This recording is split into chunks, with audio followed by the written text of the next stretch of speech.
Solo quiero preguntar, ¿se escucha bien el audio antes de comenzar a grabar?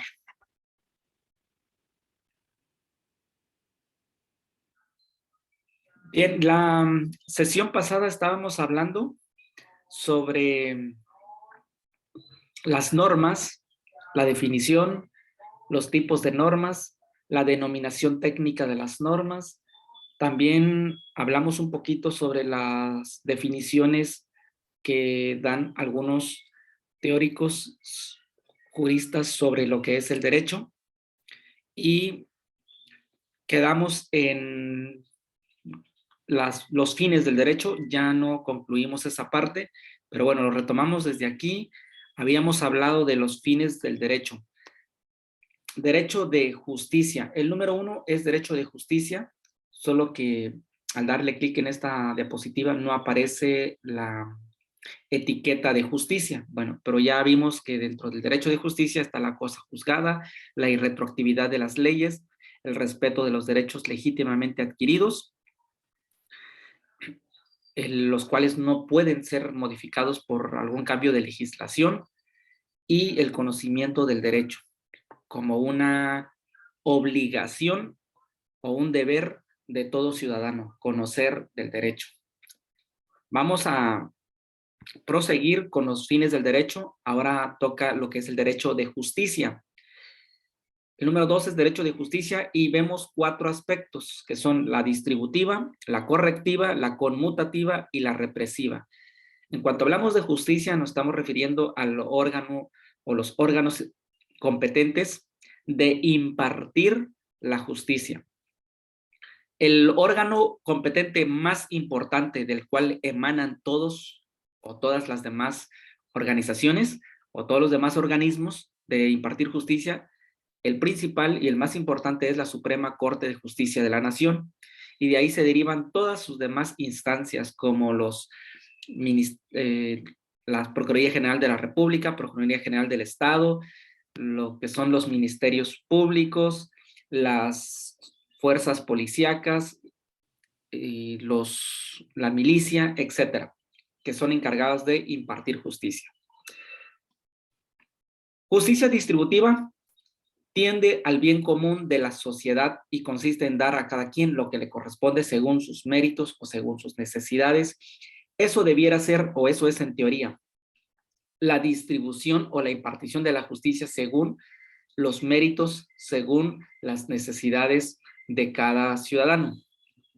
En cuanto a la justicia correctiva, se trata de regular las relaciones de los individuos entre sí y tiende al bien de los particulares. Esto es cuando hay una forma de corregir las conductas de los delincuentes o de las personas que delinquen, que cometen una infracción. Por eso nosotros vemos hoy en día los centros de rehabilitación social.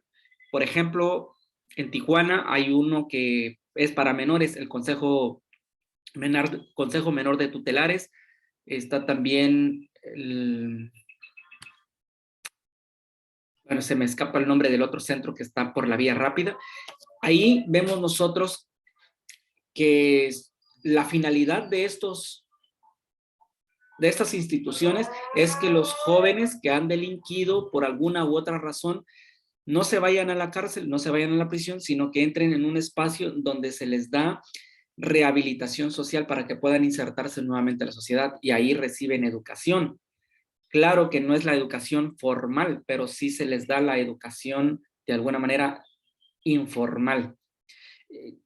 También tienen asesorías psicológicas, tienen alimentación, tienen hospedaje, tienen servicios médicos, en fin, tienen lo necesario para poder modificar o controlar las conductas por las cuales ellos han caído en esos centros de rehabilitación. Entonces, podríamos hablar que la justicia tiene esa forma, ¿no? En México, nuestra Constitución, sus órganos derivados es que corregir esas conductas anómalas de los ciudadanos o de las personas que delinquen. Y también está la justicia conmutativa, que es todo lo referente a los contratos o convenios entre particulares. Y también vemos el último, que es la justicia represiva. Esto tiene que ver con o referente a los delitos. Aunque no es muy conveniente el usar el término represivo porque se entiende como muy bruto, ¿no? O muy brutal, porque luego decimos que llega la autoridad y está haciendo uso desmedida o en desmedida proporción de su capacidad o de su competencia. Cuando por ejemplo, la policía o los militares arrebatan a los ciudadanos, los toman con violencia, entonces ahí se puede malinterpretar ese concepto de la justicia represiva. Pero bueno, esos son los aspectos de la justicia, de los derechos de justicia. Por otro lado, están también los derechos de bien común. Dentro de los fines del derecho está el derecho de bien común. ¿Qué es esto? Nos dice que toda sociedad persigue el bienestar de las personas que la integran. Ese es el ideal de toda la sociedad. El Estado, que en otras palabras también se le conoce como la sociedad estructurada jurídicamente o bien organizada jurídicamente, el Estado persigue el bien de las personas y a ese fin se le denomina bien público. En otras palabras, significa que el Estado tiene la obligación o el deber jurídico, el deber moral, el deber social, el deber ético de proporcionar todas las instancias, todos los medios para que la sociedad, es decir, todas las personas que la integran, puedan alcanzar a plenitud su desarrollo físico, social, mental, espiritual, todo lo armónico y lo profesional, lo laboral. El Estado debe ser competente y proveer todas esas instancias. Permítame tantito. Les comento esto porque, por ejemplo, si en una ciudad no hay espacios de deporte, por ejemplo, todo lo que tiene que ver con canchas, pistas de patinaje, de atletismo, de bicicleta. Eso es por poner un ejemplo. El Estado o el municipio, el gobierno competente, no está cumpliendo con su función, no está garantizando ese espacio para que la sociedad se recree socialmente. Si no existen carreteras pavimentadas, si no existe alumbrado público, si no existen las tuberías necesarias para lo que son los drenajes o el sistema de agua potable, si no existe todo eso dentro de una comunidad, el Estado o el municipio, el gobierno, no está realizando su función competente de lo que es el derecho del bien común, porque por medio de lo que tenemos, si tenemos alumbrado, tenemos pavimentación, tenemos energía eléctrica en cada hogar, tenemos espacios recreativos, tenemos centros de rehabilitación social, tenemos supermercados, tenemos escuelas, tenemos los centros de atención a mujeres, a niños, como los DIF, tenemos todos esos espacios, todas esas instituciones. Entonces, y solo entonces, estaría cumpliendo lo que es el derecho del bien común. Les mencioné solamente algunas instancias, son muchas más instancias, como por ejemplo el Instituto del Seguro Social, Instituto Mexicano del Seguro Social, es decir, tener derecho a la salud, o lo que ahora metieron como el derecho de este seguro popular, que en realidad no cumple todas las funciones, sino que todos los ciudadanos debiéramos estar adscritos a una institución médica. Es decir, por antonomasia nosotros deberíamos tener acceso a la salud de manera gratuita, sin necesidad de estar pagando un médico particular. Ahí el Estado estaría cumpliendo con el artículo número 4 de la Constitución Política, que nos garantiza que nosotros tenemos acceso a la salud. Ahora, para cumplir el artículo 3, que es la educación, nosotros deberíamos tener la educación gratuita desde la primaria hasta la universidad. O bien todo lo que es el sistema básico, ya no para no poner tan alto la expectativa, ¿no? De la primaria hasta desde el básico, perdón, kinder hasta preparatoria. Ahí se estaría cumpliendo lo que la Constitución está diciendo. Eso es el bien común. Entonces, cuando un gobierno, cuando un presidente, cuando un alcalde, cuando un gobernador no provee todos esos espacios, no provee todas esas instancias, está incurriendo en este fin del derecho, que es el derecho del bien común. ¿Cómo nos podemos desarrollar socialmente? Bueno, deben existir todos esos espacios fuera de nuestro hogar, que nos permitan recrearnos socialmente y podamos desarrollarnos. Deben haber empresas, instituciones, fábricas, industrias y todo tipo de empresas para que nosotros podamos incorporarnos a ese sector, poner en práctica lo que hemos aprendido dentro de la universidad en una carrera o una formación. Entonces, no te puedes desarrollar profesionalmente o laboralmente si no existen empresas en las cuales tú te puedas desarrollar o ejecutar esos conocimientos y esas habilidades que has adquirido en la universidad. Entonces, el Estado tiene que garantizar todo eso para lograr este fin del derecho que es el bien común. Bueno, hasta aquí, no sé si tengan alguna duda, si la tienen me la van comentando en el chat y yo los voy leyendo y les puedo ir contestando, de acuerdo con estos tres fines que vimos, fines del derecho de la justicia, de seguridad y de bien común. Es decir, que el Estado nos tiene que garantizar nuestra seguridad, tiene que impartir justicia de acuerdo con los requerimientos de cada sociedad, de cada ciudadano, y tiene que lograr que se le promueva el bien común en la sociedad para que nosotros podamos desarrollarnos plena y armónicamente. Eso serían los fines del derecho. Ahora voy a hablarles un poquito de lo que es el origen del derecho. Dentro del origen del derecho hay tres fuentes. O sea, ¿cómo se originó el derecho? ¿Cuáles son las fuentes de las cuales surge o emana el derecho? La número uno es fuentes históricas. Número dos, fuentes materiales, también se le llaman fuentes reales. Y la número tres son las fuentes formales, solo que aquí no les aparece en la diapositiva. Bueno, vamos a hablar primero de las fuentes históricas, que es la número uno.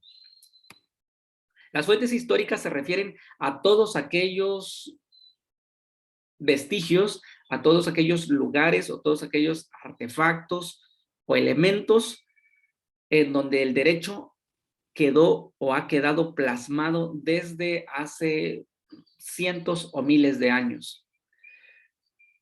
Es decir, nosotros podemos recurrir a una pirámide, podemos recurrir a una excavación a través de la ayuda de un arqueólogo, de un paleontólogo, y solamente a través de eso podemos encontrar algunos vestigios, algunos restos de lo que nuestros ancestros o de lo que las personas primigenias utilizaban como recursos para organizar su sociedad y que les permitiera impartir justicia, impartir el bien común a sus ciudadanos.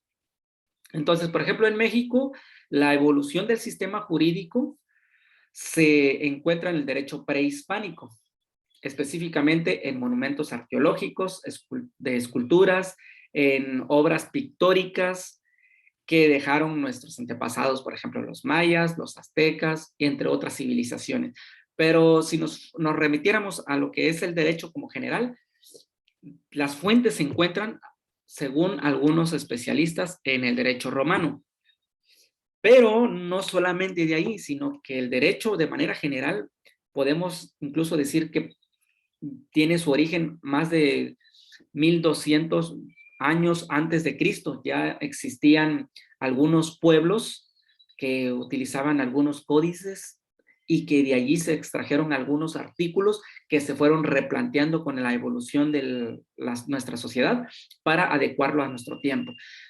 Pero el derecho mexicano tiene su fuente, tiene su raíz en el derecho prehispánico, y eso lo vamos a ver más al ratito. ¿Cuál es el derecho prehispánico? Que tiene que ver con los estatutos que emplearon los aztecas, los mayas, antes de que llegaran los españoles, antes de que los españoles colonizaran o los colonizaran. Bueno. Y también ya de manera muy general podemos decir que el derecho también dentro de las fuentes históricas tiene su registro, tiene su fundamento en todas las demás constituciones que hemos tenido a lo largo de nuestra civilización. Por ejemplo, la Constitución de 1824, que es una de las, fue nuestra primera constitución formal. La Constitución de 1836, bueno, que esa de 1836 no se debiera llamar Constitución, muchos no la conocen como Constitución, le llaman las 7 leyes. Y la de 1843 también, que no es Constitución, que son las órganos bases legales, tampoco se considera como una constitución. La que sí se considera como constitución oficial, reitero, 1824, la de 1857 y la de 1917, que es la que está vigente actualmente. Entonces, formalmente tenemos 3 constituciones, pero también existen otros documentos antes de la Constitución de 1824, como por ejemplo la carta que escribió José María Morelos y Pavón, ¿sí? Algunos le llaman Constitución de Apatzingán, pero antes de la Constitución de Apatzingán también había otro documento que escribió el mismo personaje, Pavón, en el que se registra por primera vez los primeros artículos que hablaban ya de una independencia de México con España. Ahí estaríamos nosotros hablando de nuestras raíces, de lo que es nuestra Constitución. Bueno, pero eso lo vamos a ver en la segunda unidad cuando lleguemos al tema de la Constitución. Ahí vamos a profundizar de estos puntos. Y bueno, las otras fuentes. La otra fuente del derecho es la fuente material o fuente real. Hay una pregunta que dice, ¿qué factores determinan el contenido de las normas jurídicas? Es decir, ¿a qué se entiende esto de las fuentes formales, perdón, fuentes materiales o fuentes reales? Las fuentes materiales o reales tienen que ver con aquellos hechos o sucesos que acontecieron dentro de con nuestros antepasados. Por ejemplo, hechos importantes como la independencia de México y la Revolución Mexicana. Por ejemplo, la Revolución Mexicana surgió o se dio porque la gente estaba harta, o sea, el hartazgo de la gente de que Porfirio Díaz, con todo su gabinete, habían gobernado ya más de 30 años, en el cual habían violentado los derechos de los ciudadanos, les habían quitado de sus tierras, había el 97, más o menos 97% de las personas eran pobres y un 3% de lo que vivía en México eran ricos, que esos eran la gente de Porfirio Díaz, ¿no? Y los empresarios extranjeros que vinieron a invertir en ese tiempo.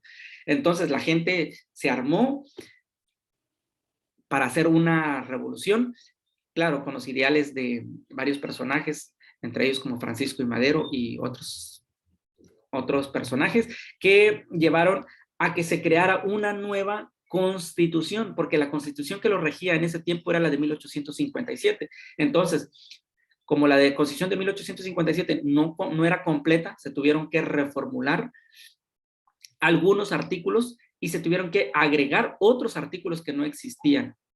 Y entonces ahí es ya con los ideales de Venustiano Carranza y otros personajes, se crea la Constitución de 1917. Entonces, estamos diciendo que las fuentes materiales o las fuentes reales emanan de los sucesos o de los eventos como la independencia de México, la Revolución Mexicana. Y si hay otros tipos de revueltas o revoluciones o algunas manifestaciones, de ahí pueden surgir algunos ideales para que los juristas evalúen esos hechos y los traduzcan en un artículo y los agreguen o los replanteen dentro de la Constitución o dentro de alguna otra norma que está supeditada a la Constitución. Bueno, esas son las fuentes materiales o fuentes reales.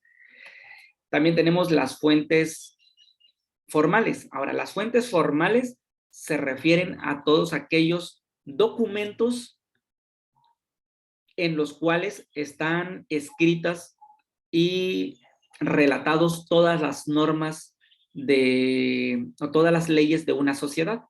Por ejemplo, una fuente formal del derecho mexicano es la Constitución Política de los Estados Unidos Mexicanos, la de 1917.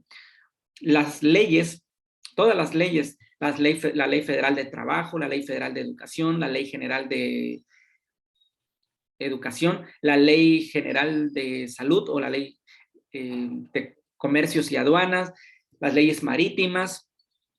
Todas las demás leyes que emanan de la Constitución son consideradas fuentes formales. Todos los códigos penales, códigos civiles, o sea, es decir, todo lo que es el orden de la jurisprudencia.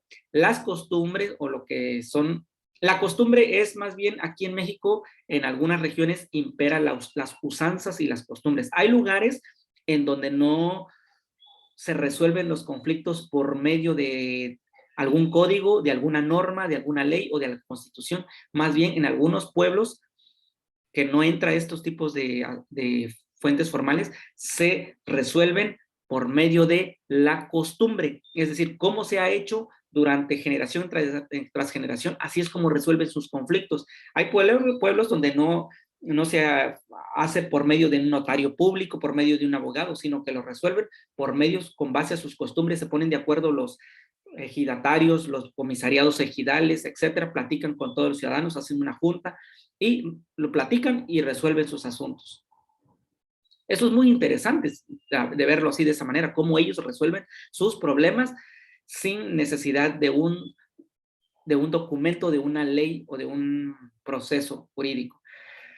También dentro de las fuentes formales tenemos los principios generales del derecho, que es como también existen libros, que así dicen, principios generales del derecho, que les ayuda a los abogados para poder interpretar todos los artículos de la Constitución y de todas sus demás normas.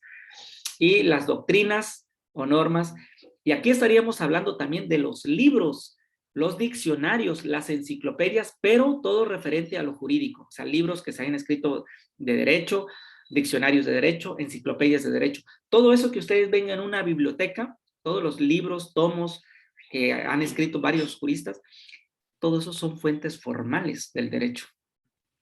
Eso es el fundamento, eso es el origen del derecho. O sea que cuando nosotros nos pregunten de dónde proviene nuestro derecho, el derecho mexicano, depende de muchas fuentes, ¿no? Tenemos las fuentes arqueológicas, ya dijimos, de los vestigios de nuestros antepasados, de los aztecas, de los mayas, de algunos códices que ellos dejaron, porque la mayoría de los códices los quemaron los españoles, quemaron toda la ley, toda la tradición, la cultura que había ahí escrita o plasmada, todo lo que es de la música, la medicina, la poesía, los códigos que ellos tenían, todo lo quemaron, casi todo lo quemaron los españoles. Solo quedaron algunos vestigios y de ahí se rescataron y se fueron empleando para meterlos dentro de nuestras constituciones que han ido evolucionando poco a poco. Esa es como la fuente, el origen de nuestro derecho. Así que también proviene del derecho romano y de otras índoles de otros pueblos que se han ido replanteando para adecuarlo a nuestra sociedad, a nuestras costumbres y a nuestras tradiciones. Esto es en cuanto a las fuentes del derecho. Y en cuanto a lo que es el desarrollo del derecho, aunque son muchos puntos, se los voy a relatar muy rápidamente. ¿Cómo ha evolucionado el derecho? Bueno, el derecho en la antigüedad, podríamos estar hablando de 2000, 3000, 4000 años antes de nuestra era común, todas las personas consideraban que sus actos, sus hechos de ellos, provenían más bien no de ellos mismos, sino que eran la voluntad de una deidad o de varias deidades, es decir, de sus dioses o sus divinidades o de un dios. Y todo eso se lo atribuían a ellos. Por ejemplo, si no llovía y no tenían cultivos, era porque ellos se habían portado mal y entonces decían, es que nuestro dios o la divinidad o nuestros dioses o la diosa fulana de tal está enojada o se molestó porque nos estamos portando mal y por eso no llovió y hubo sequía y no tenemos productos, no tenemos cosechas. Entonces la mayoría de los actos los atribuían a sus dioses o a sus divinidades, ¿no? Y así que los hombres fueron adecuando su comportamiento a las voluntades de esas deidades o de esos dioses. Pero el hombre fue evolucionando, o sea, estamos hablando de miles de años atrás, fue evolucionando y en un principio el ser humano era nómada, es decir, andaba de un lugar a otro lugar, habitaba en cuevas y cuando habitaba en cuevas, pues naturalmente lo único que se dedicaba era la recolección de frutos o de plantas y a la cacería. Se le acababa el alimento, tenía que moverse o mudarse a otro lugar, a otra instancia y así sucesivamente. Y como las regiones también, a lo mejor donde estaban no eran las idóneas para su sustento, tenían que estar moviéndose continuamente hasta que llegaron a un lugar donde encontraron más elementos para su supervivencia, como tierra fértil, ríos, lagos, para poder sembrar, para poder pescar, para poder cazar más animales, para poder sembrar, para poder domesticar ciertos animales como el perro, el guajolote, el pavo, etcétera, entre otros animales que hoy en día ya son de conveniencia o de uso común en nuestros hogares. El ser humano, cuando ya se asienta en un lugar, deja de ser nómada y se convierte en un sedentario y empieza a construir su familia y empiezan a crecer las familias, empiezan a crecer las tribus y a partir de que cuando empiezan a crecer las familias, a partir de que cuando ya llega el sedentarismo, el hombre se asienta y se establece en un solo lugar, entonces y solo entonces aparece por primera vez la idea jurídica de posesión y propiedad. Es decir, esta es mi posesión, esta es mi propiedad y la voy a cercar, le voy a poner un cerco para que tú no entres o no te traspases este límite. Así, cuando el hombre llega a ser sedentario, ahí es por donde nace por primera vez ese derecho de posesión y propiedad privada. Podríamos decir que a partir de ahí, no se tiene un registro del año o de la fecha exacta de cuándo sucedió eso, pero podríamos decir que a partir de ahí es cuando nace la idea del derecho para poder regular ya mi propiedad y mi bien, mi patrimonio, mi familia. Entonces, a partir de ahí el ser humano fue creando algunas normas que le permitieran tener seguridad y en un acuerdo con su tribu, con la comunidad en la que vivía, cada uno ya fue respetando sus propiedades y sus bienes. Es ahí donde surge el derecho, por primera vez, el desarrollo del derecho, estábamos hablando, ¿no? Y a partir de ahí, pues ya empieza a cultivar no solamente las plantas y los animales que son de caza, sino ya empieza con la ganadería, la ganadería, la agricultura, la empieza a poner como más ciencia, ¿no? La va perfeccionando la agricultura.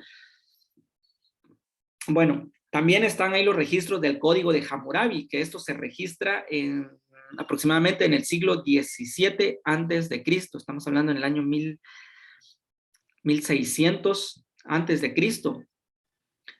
Pero mucho atrás, antes del Código Hammurabi, hay algunos también que dicen que ya existían algunas otras normas en las que se acordaban algunos puntos como por ejemplo el matrimonio, el divorcio, los contratos de arrendamiento, es decir, en la ley del talión, que ya contenía más de 280 preceptos que hablaban sobre eso, ¿no? También hablaban sobre deudas, delitos, entre otros aspectos. Pero ese tipo de ley que había en la ley del talión, o que es lo que es el Código de Hammurabi, más bien era una norma o eran unas normas de conductas represivas y retributivas. Retributivas. Ahorita les explico este concepto. Bueno, estas normas se alejan, estamos hablando del Código Hammurabi, se alejan de encerrar principios o valores que conduzcan al progreso de la sociedad, ya que no contribuyen a una rehabilitación o a una corrección de conductas, solo se dirigen al castigo. Es decir, que como eran retributivas, no eran distributivas, como lo leímos hace ratitos, no eran distributivas ni eran correctivas, sino más bien retributivas. Tú me haces algo, yo te retribuyo con lo que tú me haces. Tú me sacas un ojo, yo te saco un ojo. Tú asesinaste a mi hijo, yo te asesino a un hijo o una hija. Era el al igual, ¿no? Por eso salió eso de ojo por ojo y diente por diente. Entonces no era correctiva, sino que era de la misma manera que te aplicaron una sanción, tú ibas y le aplicabas otra sanción al vecino o a la otra persona. Se permitía eso, la ley permitía eso. Entonces era retributiva, no era distributiva ni era correctiva la ley. Por eso esas leyes o esas normas con el tiempo fueron generando un rechazo a la sociedad, dentro de la sociedad, porque era muy severa, eran represivas esas leyes. Y con ello evolucionó hasta el momento de que hoy tenemos una constitución que es más equitativa, más justa, más igualitaria, de mayor armonía social. Así es como ha ido evolucionando. Ya después damos un salto rápidamente hasta la Edad Media. En la Edad Media también, aunque la iglesia tuvo el control de lo que era todos los aspectos de la vida social, también dentro de del derecho hubo un concepto que se llamaba iusnaturalismo. El ius naturis o el iusnaturalismo, que es un concepto en latín que significa el derecho natural, es eso, se llama el derecho natural, es la garantía que el ser humano tiene dentro de, como ser humano, ¿no? El derecho de vivir, por ejemplo, es un derecho natural. Y el derecho natural sostiene la idea de que el hombre al nacer ya posee derechos. Esta capacidad es reconocida por nuestro derecho civil como capacidad de goce. O sea que cuando una persona nace, aquí nos dice que ya tiene derechos. E incluso dice que no solamente al momento de nacer, sino que otorga facultades, por ejemplo, en nuestra Constitución, algunos derechos, lo que es, otorga facultades al individuo desde el momento de su concepción, siempre y cuando sea capaz de vivir, o sea, viable. Por ejemplo, la capacidad de heredar bienes, de recibir bienes. Desde el momento que hay una fertilización del óvulo, el espermatozoide fertiliza el óvulo, desde ese momento, ese sujeto o esa vida, ese embrión o esa célula que se está reproduciendo, ese gameto o ese cigoto, ya tiene facultad de derecho, porque aquí nos dice que tiene la capacidad de heredar bienes, siempre y cuando se le evalúe, por ejemplo, y tiene posibilidades de vivir, ya es un ser humano. Por eso hay algunos países como en Chile, México, España, en donde en algunos países y en algunos estados o ciudades, sus códigos penales prohíben el aborto, porque desde el momento de la concepción o fertilización del espermatozoide al óvulo, ya es un sujeto de derecho, ya es una vida. La mujer, si comete aborto, ya está asesinando a un ser humano, a un sujeto que tiene vida. Eso no es en todos los países, aclaro, ¿ok? Bueno, entonces, el derecho natural se define como un conjunto de normas inmutables, es decir, que no se pueden cambiar, que no se modifican y que ordenan la conciencia de todo hombre. Un derecho natural es, por ejemplo, que la capacidad de no quitarle la vida a otra persona, es decir, que toda persona tiene derecho a vivir, eso es un derecho natural. Y todos por ejemplo, los derechos, él te dice aquí que los derechos humanos se fundamentan en el derecho natural. Y una de las características del derecho es su practicidad, es decir, que el derecho no es algo que se quede en el plano teórico, sino que se lleva a la práctica. Bueno, hasta aquí voy a hacer una pausa, voy a detener la grabación.